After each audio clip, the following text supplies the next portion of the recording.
Hello everyone. So this is Lokesh again. As promised, I'm recording a new video about the project management methodologies specific to ServiceNow, right? And as we all know, there are three predominantly uh, known ways of handling ServiceNow projects. One is the waterfall, second is the scrum, third is the safety. There are other agile methodologies also, like less scrum of scrums and all, but pretty much adopted types of project methodologies are waterfall, scrum, as well as safety, right? So waterfall, when is it used exactly, and what would be the steps?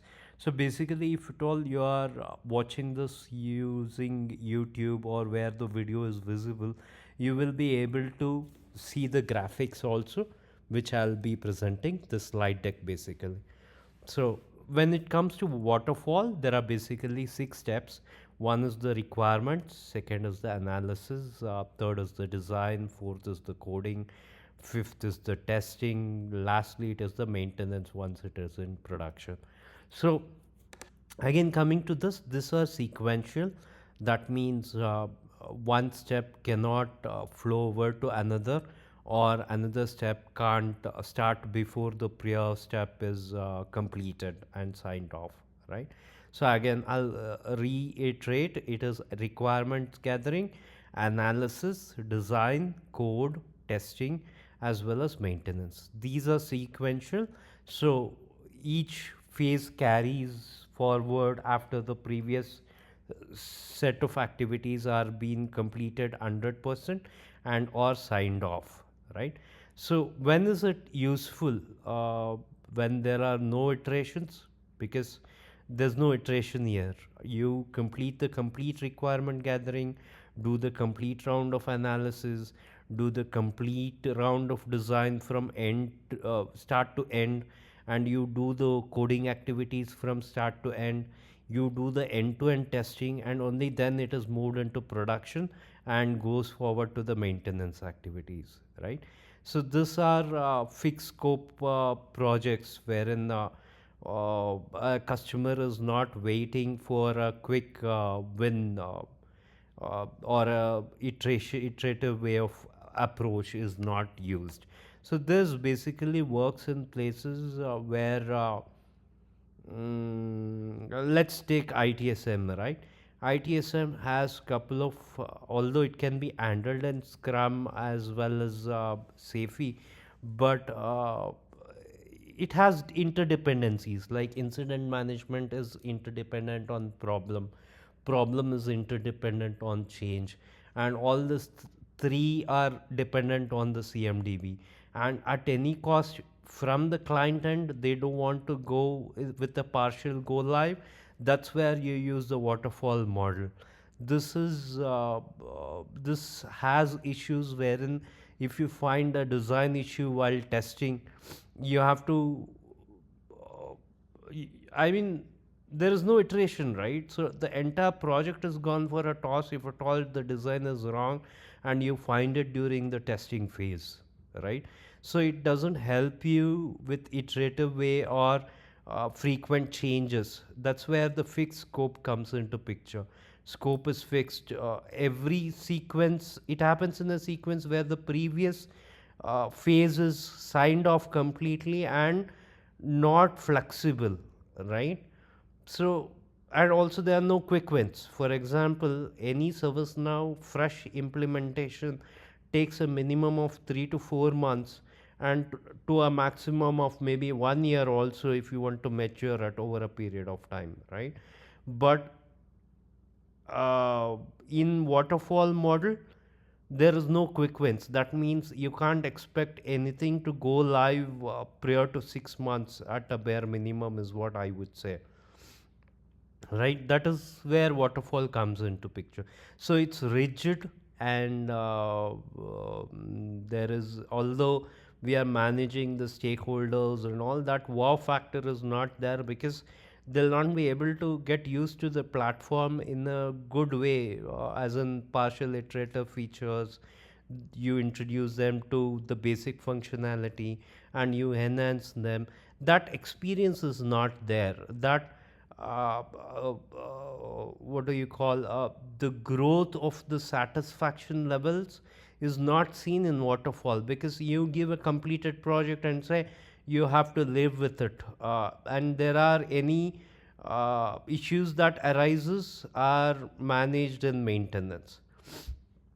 Ideally, this from my experience, what I feel is this approach helps in the managed services, that is during the maintenance, because the product is live already, and you're taking small enhancements, and each enhancement, it is a development activity.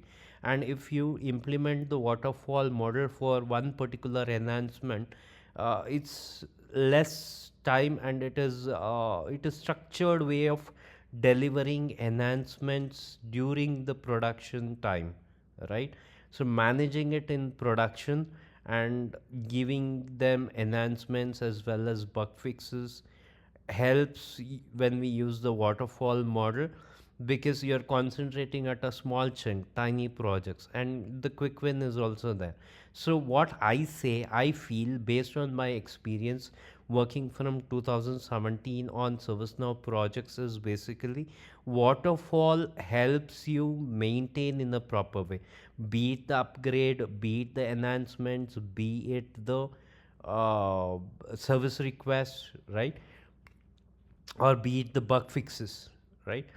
These issues, service request, when we say basically in managed services, we take enhancements submission via the service request, and it gets converted into stories on the back end by a BA, right? So those kind of activities can be easily carried forward in waterfall, and that is where it adds value. Now coming to Scrum, right?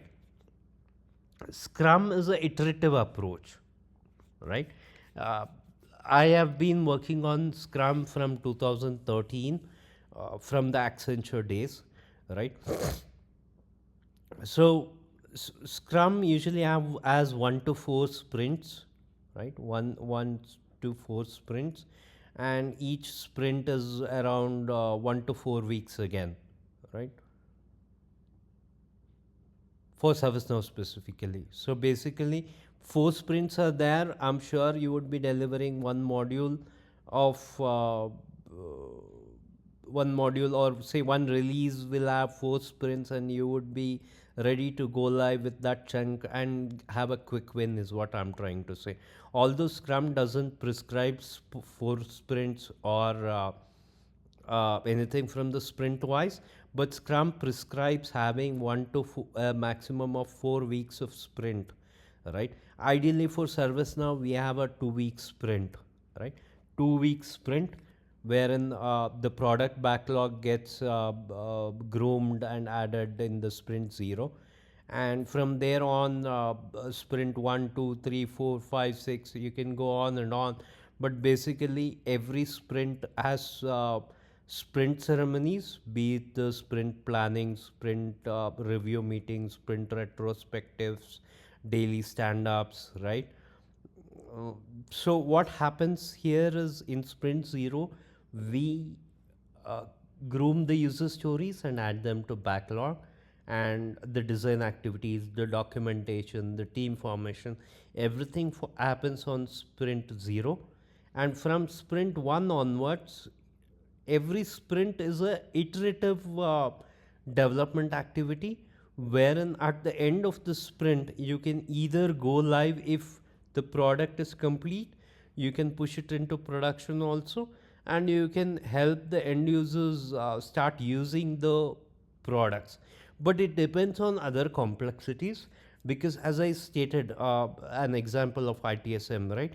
Incident being dependent on problem being dependent on change, or all three being dependent on CMDB, right? In those scenarios, maybe we may also hold up the go live activities and package it into a release item. So ideally, what I have seen is four sprints from a release, wherein I mean, I'm just giving a number. It is not specific that only four sprints can form a release. Any number of sprints can form a release. But basically, what I'm trying to say is the first MVP can be achieved with releases. One release, first MVP, second release, second MVP. That's how what we target using the Scrum process, right? So typically, Scrum Master will be involved, a product owner will be involved, a team will be involved. I missed to add the roles part of the waterfall model. Basically, a project manager, business analyst, as well as developers, testers, as well as the business analyst is already there. So those are the four roles for waterfall model. And in Scrum, it is product owner, team, Scrum Master, developers, testers. All right. Now, typically, Scrum is pretty much flexible. So, what it lacks is the control on the scope. Since we are changing the requirements every now and then, revisiting the MVP, accommodating the feedbacks, although there are quick wins and two-way communication, what happens is scope creep might happen at n number of times, right? And there is a difficulty in handling fixed scope using Scrum, right? So scope creep is a known issue in Scrum based projects, wherein we might even tend to miss the deadlines because we are going on adding it to the product backlog, be it the feedback from the end users, be it the feedback from the process owners, be it the feedback from the senior leadership. What we are trying to do is being too friendly and accommodating to the requirements part, right? So there's always a possibility that something else other than the initial vision has been achieved using this, or more enhanced vision has been achieved using this. Although this supports the let's say there's a scenario wherein in one of the project the end-to-end visibility is not there, and we are trying to develop and figure out as we go. Those kind of projects is what Scrum will support, basically, where the clarity is less in the beginning phases, and over a period of time we keep increasing our clarity as we develop the products, right? So it depends on the complexity of the client, the type of stakeholders we are handling, the type of hierarchy and the people hierarchy, basically, and the process owners involved, the stakeholders involved, their perspectives.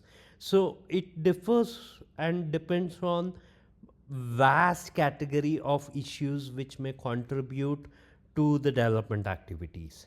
That's where fixed scope is a challenge uh, using Scrum, but the positives is it gives a wow factor to the customer, and usually this works best for time and material projects, right? Or projects where you don't have a fixed set of hours to burn, right? Where the hours gets added as you develop, because scope creep is there and you are catering to the business needs, immediate needs, critical needs. You are adding to the product backlog, you're reprioritizing. These all activities are consuming time, right? And there are changes of requirements very frequently, and that's where it can't cater to a fixed time project. Fixed scope, fixed time is not something Scrum will support, is what I would say. If at all you have to be too rigid with this, I'm sure the customer experience goes for a toss. Because imagine the scenario, a customer says, "This is what I want on priority," and you explain to the customer how it impacts your scope and the finance aspects. The experience is going to go for a toss, because if at all customer has a valid point in asking for a critical requirement, then the entire objective of a project is to cater to the customer needs. Although I agree fixed time and scope is to be considered, but if at all we are not accommodating the customer, then the wow factor or the customer experience goes for a toss. That's the reason what I say is Scrum is more suited for a time and material kind of a project, and where it's not fixed scope and fixed time, right? You keep developing, you quantify and qualify the efforts you are putting in, and the customer keeps paying and adding as much as features as possible or as they need, and you keep on continuing developing testing with multiple recurring sprints or repetitive sprints or whatever it is, right? So basically it's a continuous delivery approach where you are catering to the needs of the customers, and scope is not fixed, time is not a constraint. That's where Scrum comes into picture.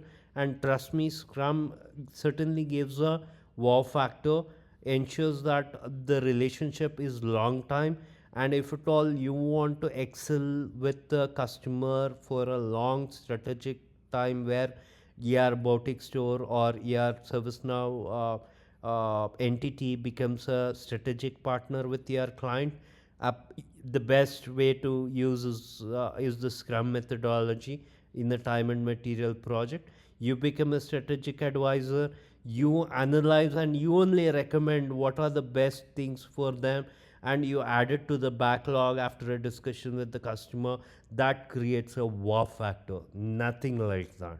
Okay, so these are longer engagements, scrums are for longer engagements, and for the best result, ensuring that we cater to the feedbacks of the consumers, process owners, all the stakeholders, right? That's where scrum comes into picture. Coming to safe, right?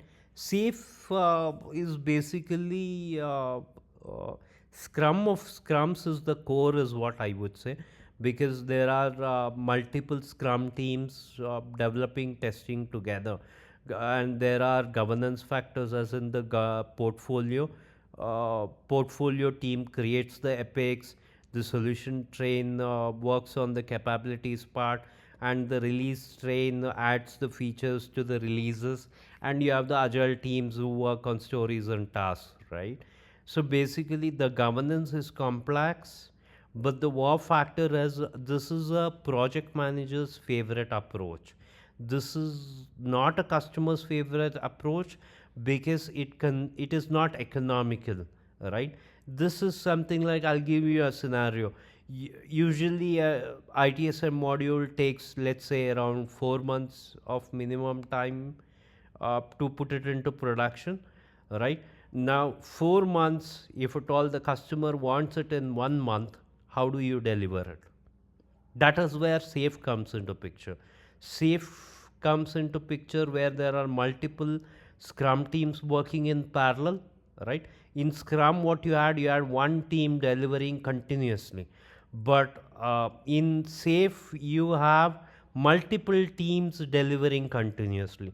So it's like a project manager's favorite methodology. The reason is you can deliver a baby within 9 months, right?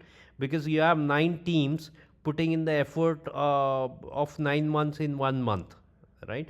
So you have 9 scrum teams who is working on one entire month continuously delivering release after releases, enhancement after enhancement, and ensuring that the whole ITSM module is released to production within 1 month. Why it is not economical? Because 9 teams means each team has a scrum master, as well as the developers, as well as the testers. So the number of people involved is more, and the number of people involved is more. The meetings are more because there is supposed to be scrum of scrum meetings.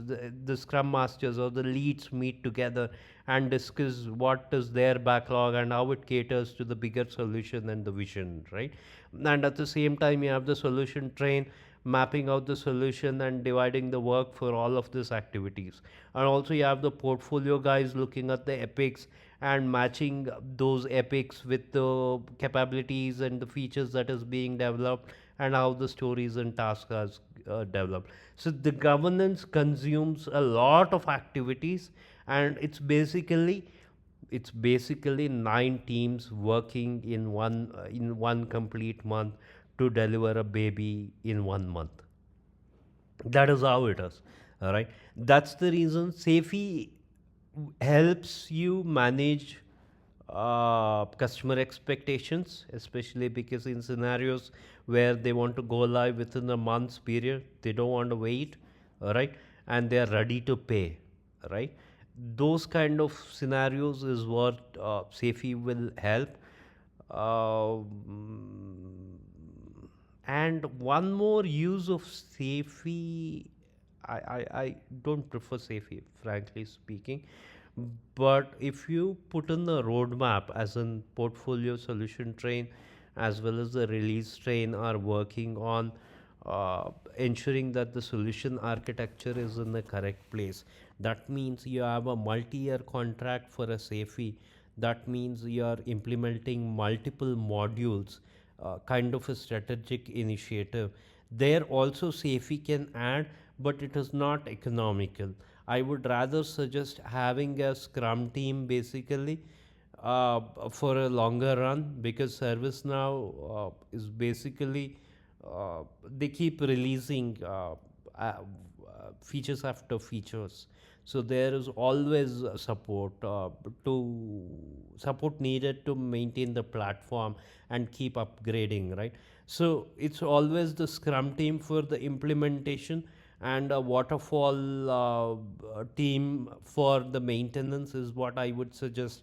And that's all about the project management activities for a ServiceNow project. CFE is complex way of doing it, with limited time, space, and scope, right?